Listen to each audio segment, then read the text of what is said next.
Welcome to you all my dear friends. So friends, आप लोग कैसे हैं? तो आई होप कि आप लोग अच्छे होंगे। तो चलिए वीडियो को स्टार्ट करते हैं। वीडियो को स्टार्ट करने से आपके पहले बता दें कि यदि आप हमारे चैनल पर नए हैं तो चैनल को सब्सक्राइब करें तथा वीडियो को लाइक करें और ज़्यादा से ज़्यादा शेयर करें। तो हमारा जो पहला क्वेश्चन है, निम्नलिखित यौगिकों में अम्लीय लवण कौन सा है? तो हमारा आंसर हो जाएगा NaHSO4।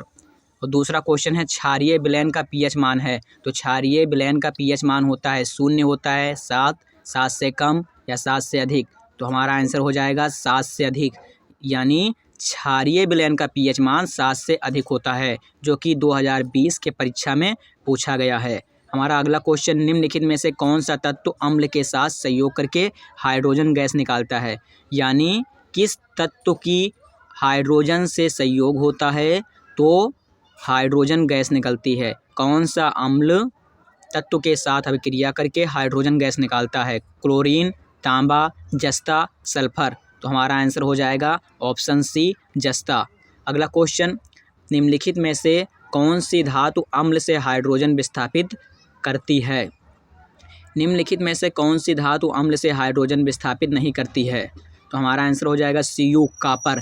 यानी कापर धातु अम्ल से अभिक्रिया करके हाइड्रोजन विस्थापित नहीं करती है। हमारा अगला क्वेश्चन, निम्नलिखित में से कौन सा कथन उदासीन घोल के लिए असत्य है?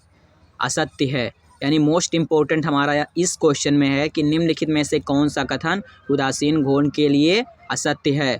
तो हमारा आंसर हो जाएगा पीएच का मान 0, यानी पीएच का मान 0, ऑप्शन तीसरा हमारा असत्य है। हमारा अगला क्वेश्चन, H2SO4 के जलीय विलयन का पीएच मान होता है, यानी H2SO4 के जलीय विलयन का पीएच मान कितना होता है, जो कि क्वेश्चन 2020 के परीक्षा में पूछा गया है। तो हमारा आंसर हो जाएगा 7 से कम। 7 से कम H2SO4 का जलीय विलयन का पीएच मान होता है। हमारा अगला क्वेश्चन, धोने के सोडे का रासायनिक सूत्र, यानी जिस सोडे से कपड़ा धोया जाता है उसका रासायनिक सूत्र। तो हमारा आंसर हो जाएगा Na2CO3.10H2O, Na2CO3.10H2O। हमारा अगला क्वेश्चन, क्षारक के साथ हल्दी का रंग होता है। क्षारक के साथ हल्दी का रंग होता है, पीला होता है, नारंगी, भूरा लाल या अपरिवर्तित रहता है। तो क्षारक के साथ हल्दी का रंग होगा भूरा लाल। हमारा अगला क्वेश्चन, जो कि 2019 के परीक्षा में पूछा गया है, अम्लीय वर्षा के जल का संभावित पीएच मान है।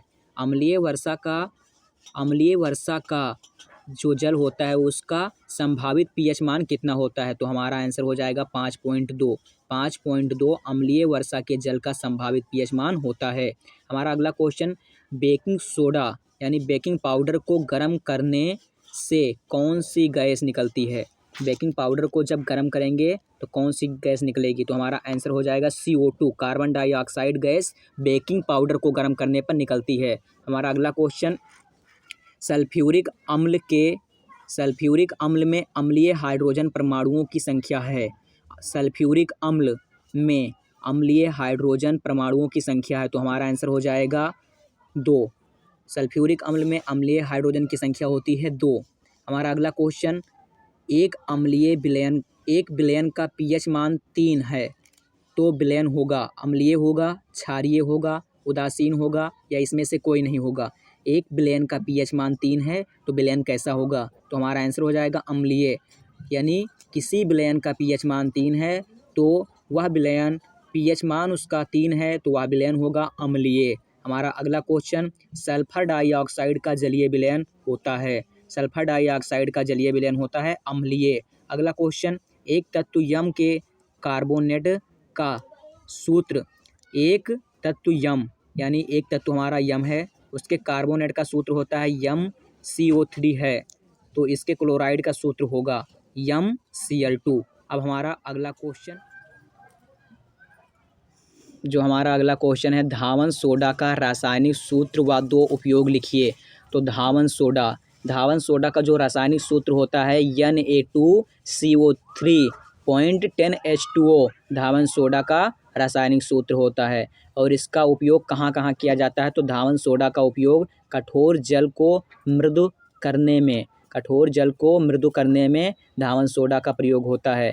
और साबुन, कांच तथा कागज उद्योग में इसका अति महत्वपूर्ण काम होता है। जब साबुन बनाते हैं, कांच बनाते हैं तथा कागज उद्योग में इसका उपयोग होता है।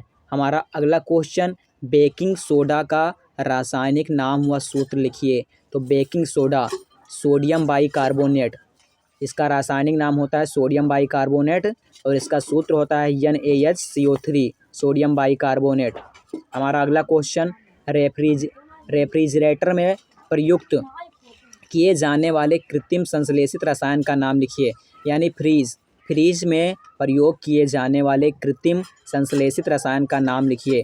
तो हमारा आंसर हो जाएगा CFC यानी क्लोरोफ्लोरोकार्बन। क्लोरोफ्लोरोकार्बन का प्रयोग फ्रीज में होता है। हमारा अगला क्वेश्चन, अम्लीय वर्षा क्या है? अम्लीय वर्षा क्या है? अम्ल वर्षा का एक हानिकारक प्रभाव लिखिए। अम्ल वर्षा, जब वर्षा जल का pH मान 7 से कम होता है, यानी 7 से कम pH मान, तो जल हमारा अम्लीय हो जाएगा। तो यह वर्षा अम्लीय वर्षा कहलाती है। जब वर्षा जल का pH मान 7 से कम होता है तो यह अम्ल वर्षा कहलाती है। अम्ल वर्षा का जल नदियों में बह जाने पर यह नदियों के जल का pH मान कम कर देती है। इससे नदियों के जलाचरों का जीवन कष्टमय हो जाता है। हमारा अगला क्वेश्चन, गंधीय सूचक क्या है? एक उदाहरण दीजिए। वे पदार्थ जिनकी गंध अम्लीय अथवा क्षारीय माध्यम में परिवर्तित हो जाती है गंधीय सूचक कहलाते हैं। वे पदार्थ जिनकी गंध अम्लीय अथवा क्षारीय माध्यम में परिवर्तित हो जाती है गंधीय सूचक कहलाते हैं।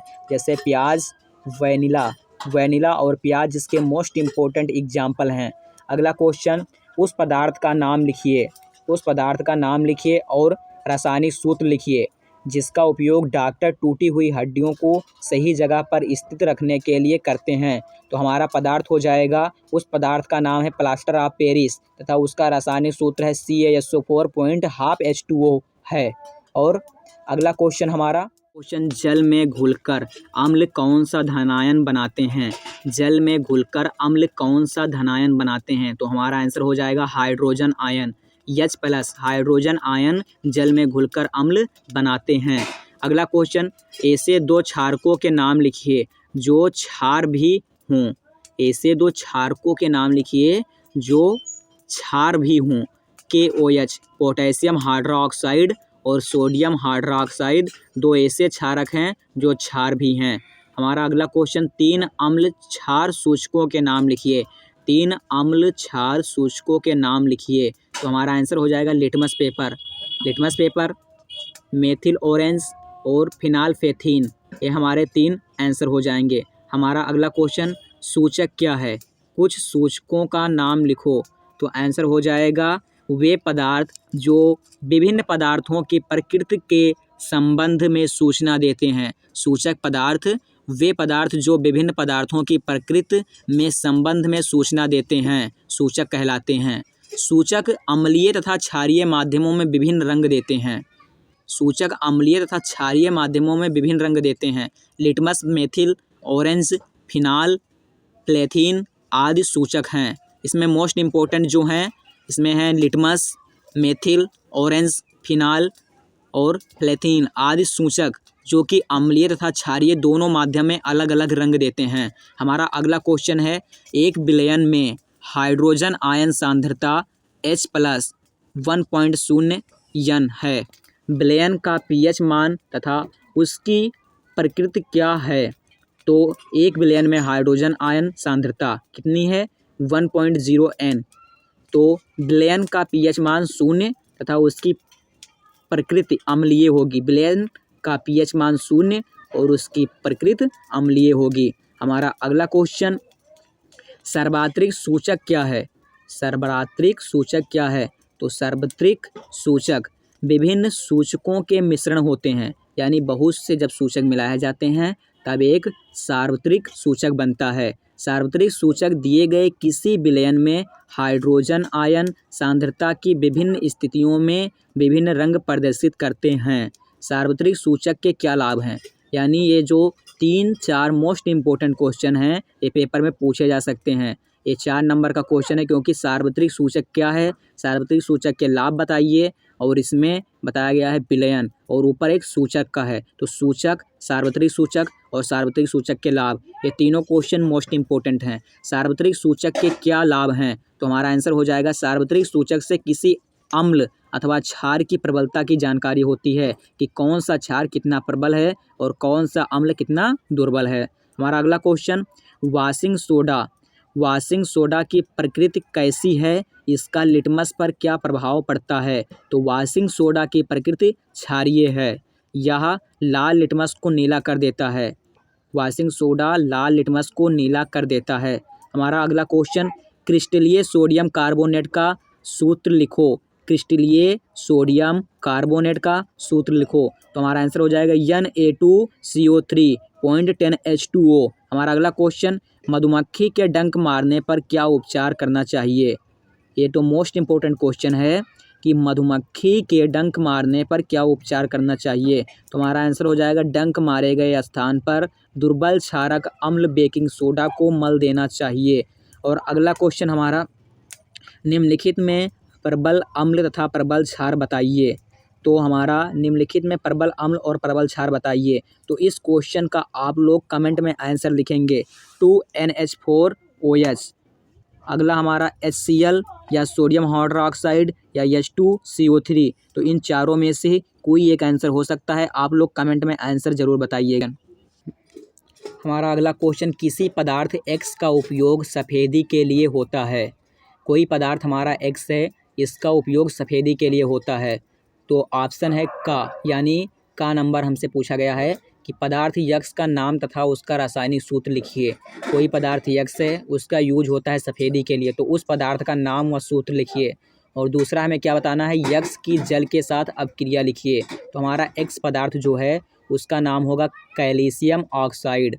पदार्थ का नाम कैल्शियम ऑक्साइड तथा उसका सूत्र CaO, कैल्शियम ऑक्साइड। और हमारा जो दूसरा क्वेश्चन है, पदार्थ एक्स की जल के साथ अपक्रिया लिखिए। तो उस पदार्थ की जल के साथ अपक्रिया, चूने को जल के साथ डालने पर बुदबुदाहट की आवाज़ होती है तथा बुझा हुआ चूना CaOH2 का होल क्वाइस बनता है तथा 15,540 कैलोरी उष्मा युक्त होती है। यानी CaO, calcium oxide plus H2O जल जो बनाएगा हमारा CaOH2 का होल क्वाइस प्लस 15,540 कैलोरी ऊर्जा। हमारा अगला क्वेश्चन, जो कि ये मोस्ट इम्पोर्टेंट क्वेश्चन है, 2 बार एग्जाम में पूछा जा चुका है, ये तीसरी बार एग्जाम का आपको क्वेश्चन दिखाई दे रहा है। अगला क्वेश्चन जो 2020 में पूछा गया है, धोने का सोडा, यानी जो सोडा कपड़े साफ करने में यूज होता है वो धोने का सोडा एवं बेकिंग सोडा, ये दो प्रमुख उपयोग लिखिए। तो हमारा जो होगा धोने का सोडा, इसका उपयोग है कांच बनाने में, साबुन बनाने में एवं कागज़ उद्योगों में इसका निर्माण होता है। और कहाँ कहाँ उपयोग होता है, तो जल की अस्थायी तथा अस्थायी कठोरता को दूर करने में धोने का सोडा यूज किया जाता है। और बेकिंग सोडा का उपयोग बेकिंग पाउडर बनाने में, पेट में अम्ल की अधिकता को उदासीन करने में इसका प्रयोग होता है। हमारा अगला क्वेश्चन जो कि 7 नंबर के लिए पूछा जाता है, लिखा है 7 अंक वाले प्रश्न, यानी 7 नंबर में पूछे जा चुके हैं। तो प्रश्न 1, प्लास्टर ऑफ पेरिस का रासायनिक नाम क्या है? प्लास्टर ऑफ पेरिस के निर्माण में प्रयुक्त रासायनिक समीकरण तथा उपयोग लिखिए। और दूसरे प्रकार से भी क्वेश्चन पूछा गया 2019 के एग्जाम में, प्लास्टर ऑफ पेरिस बनाने की एक विधि लिखिए तथा इसकी जल के साथ रासायनिक अभिक्रिया लिखिए। और एक और प्रकार से 2020 में क्वेश्चन पूछा गया है। क्वेश्चन पूछने के अलग अलग ढंग हैं, 3 प्रकार से क्वेश्चन यहाँ पूछे जा चुके हैं। प्लास्टर ऑफ पेरिस के एक रासायनिक गुणधर्म का समीकरण लिखिए। तो क्वेश्चन का आंसर हो जाएगा प्लास्टर ऑफ पेरिस का रासायनिक नाम होता है कैल्शियम सल्फेट हेमीहाइड्रेट, जो कि प्लास्टर ऑफ पेरिस का नाम होता है कैल्शियम सल्फेट हेमीहाइड्रेट। और प्लास्टर ऑफ पेरिस बनाने के लिए रासायनिक समीकरण निम्न हो सकते हैं। ये जो रासायनिक समीकरण हैं इनको आप ध्यान रखेंगे, यही एग्जाम में पूछे जाएंगे। तो जो हमारा सूत्र है, समीकरण है CaSO4, इसको बोलेंगे जिप्सम, CaSO4.2H2O, ये हमारा जिप्सम है। जब ये गर्म होगा 373 केल्विन पर तो हमारा बनाएगा CaSO4 point half H2O plus 3/2 H2O, यानी जब जिप्सम को गर्म किया जाएगा 373 केल्विन पर, तब बनेगा प्लास्टर ऑफ पेरिस। अगला क्वेश्चन जो उसी का है, पार्ट दूसरे प्रकार से पूछा गया था। जिप्सम को प्लास्टर ऑफ पेरिस बनाने के लिए 373 केल्विन ताप पर गर्म किया जाता है। कितने ताप पर गर्म किया जाता है, यहाँ से एक और क्वेश्चन बन गया जो कि बहुविकल्पी में पूछा जा सकता है। जिप्सम को प्लास्टर ऑफ पेरिस बनाने के लिए 373 केल्विन पर गर्म किया जा सकता है। तो क्वेश्चन पूछा जाएगा कि प्लास्टर ऑफ पेरिस को कितने केल्विन पर गर्म किया जा सकता है, जिप्सम को कितने केल्विन पर गर्म किया जाएगा कि प्लास्टर ऑफ पेरिस बन जाए। तो हमारा आंसर होगा 373 केल्विन पर गर्म किया जाए तो जिप्सम बनेगा प्लास्टर ऑफ पेरिस। और इसका जो दूसरा समीकरण है CaSO4.2H2O 373 केल्विन पर गर्म होगा और बनाएगा CaSO4 हाफ H2O और प्लस 1/2 H2O। तो ये हमारा दो समीकरण हुए, फर्स्ट समीकरण और सेकंड समीकरण। अब इसका बाकी है रासायनिक गुणधर्म। क्वेश्चन पूछा है प्लास्टर ऑफ पेरिस के एक रासायनिक गुणधर्म का समीकरण लिखिए। तो हमारा समीकरण हो जाएगा नेक्स्ट रासायनिक गुणधर्म। चलिए हम चलते हैं अगले पेज पर। रासायनिक गुणधर्म, जल के साथ अभिक्रिया करके प्लास्टर ऑफ पेरिस पुनः जिप्सम बनाकर कठोर ठोस पदार्थ बन जाता है। इसका जो रासायनिक गुणधर्म है, जल के साथ अभिक्रिया, ये जल के साथ अभिक्रिया करेगा तो जल के साथ अभिक्रिया करके प्लास्टर ऑफ पेरिस पुनः जिप्सम बनाकर कठोर ठोस पदार्थ बन जाता है। जो इसका समीकरण है ये CaSO4 point half H2O plus 1/2 H2O, यानी जल, जो बनाएगा जिप्सम। प्लास्टर ऑफ पेरिस फिर से जल के साथ अभिक्रिया किया और बना दिया हमारा जिप्सम। और इसके जो यूज होते हैं, उपयोग, प्लास्टर ऑफ पेरिस के कहाँ कहाँ यूज होते हैं, तो प्लास्टर ऑफ पेरिस का उपयोग डॉक्टर टूटी हुई हड्डियों को जोड़कर सही जगह पर स्थित रखने के लिए करते हैं। जब हमारी हड्डियां टूट जाती हैं तो डॉक्टर उसको जिस चीज़ से जोड़ता है उसे हम कहते हैं प्लास्टर ऑफ पेरिस। यह एक सफ़ेद चूर्ण होता है जो जल में मिलाने पर पुनः जिप्सम बनकर कठोर ठोस पदार्थ का रूप ले लेता है। इसका भी एक इक्वेशन है, यानी एक समीकरण, ये भी समीकरण मोस्ट इम्पोर्टेंट है और ये भी समीकरण मोस्ट इम्पोर्टेंट है। हमारा अगला क्वेश्चन, धावन सोडा बनाने का रासायनिक समीकरण तथा इसका एक उपयोग लिखिए, जो कि 2 बार परीक्षा में पूछा गया है, 2019 और 2020 में पूछा गया है। तो इसका आप लोग आंसर लिखना कमेंट में, लेकिन आपको हम बता दें कि इसी क्वेश्चन को 2 बार पूछा गया है तो इसको बताना बहुत ज़रूरी है। तो धावन सोडा का रासायनिक नाम तथा अणु सूत्र लिखिए। इसके बनाने की विधि का केवल रासायनिक समीकरण लिखिए। यहाँ क्वेश्चन पूछा है धावन सोडा बनाने का रासायनिक समीकरण और उपयोग लिखिए। यहाँ पूछा है धावन सोडा का रासायनिक नाम, अणु सूत्र व उसके बनाने की विधि लिखिए। ये 7 नंबर का क्वेश्चन है। तो इसका रासायनिक नाम सोडियम कार्बोनेट और अणु सूत्र Na2CO3.10 H2O। बनाने की विधि जो है, धावन सोडा को कास्टिक सोडा के सांद्र विलयन में कार्बन डाइऑक्साइड गैस प्रवाहित करके, धावन सोडा को कास्टिक सोडा के सांद्र विलयन में कार्बन डाइऑक्साइड गैस प्रवाहित करके सोडियम कार्बोनेट का विलयन प्राप्त करते हैं, जिसके वाष्पन से सोडियम कार्बोनेट क्रिस्टल प्राप्त होते हैं, जो कि एक इक्वेशन है 2NaOH caustic soda plus CO2 carbon dioxide और बनाएगा हमारा Na2CO3 सोडियम बाइकार्बोनेट प्लस जल बनाएगा। अब इसका जो उपयोग है, जो कि मोस्ट इम्पोर्टेंट है, धावन सोडा का उपयोग कठोर जल को मृदु करने में, जो कठोर जल होता है उसको ये मृदु करने में सहायक होता है। दूसरा जो हमारा है, प्रयोगशाला में अभिकर्मक के रूप में इसका प्रयोग होता है। बेकिंग पाउडर से कास्टिंग पाउडर बनाने में, पेंट तथा सुहागा बनाने में इसका उपयोग होता है। पेट्रोलियम के शोधन में, धातुओं के निष्कर्षण में और कागज़ तथा कांच बनाने में और साबुन बनाने में इसका उपयोग होता है। अब हमारा नेक्स्ट क्वेश्चन है जिसका आप लोग आंसर लिखेंगे, धावन सोडा से बेकिंग सोडा कैसे बनाया जाएगा और बेकिंग सोडा बनाने की 2 विधियाँ व उसके उपयोग लिखिए। ये 3 प्रकार से क्वेश्चन पूछा गया है, इसमें से कोई भी आप हल करके और कमेंट में ज़रूर बताइएगा। 2019 में पूछा गया है, 2019 और 20 दोनों में पूछा गया है। जो कि क्वेश्चन है बेकिंग सोडा यानी खाने का सोडा का रासायनिक नाम, अणु सूत्र तथा उपयोग व उसका वर्णन कीजिए। इसके बनाने की विधि, रासायनिक समीकरण लिखिए। 3 बार क्वेश्चन पूछा गया है और 3 तरह से पूछा गया है, 2019, 19-20 और 2014 में पूछा गया है। तो चलिए अब वीडियो को लास्ट करते हैं और फिर मिलते हैं नेक्स्ट वीडियो में।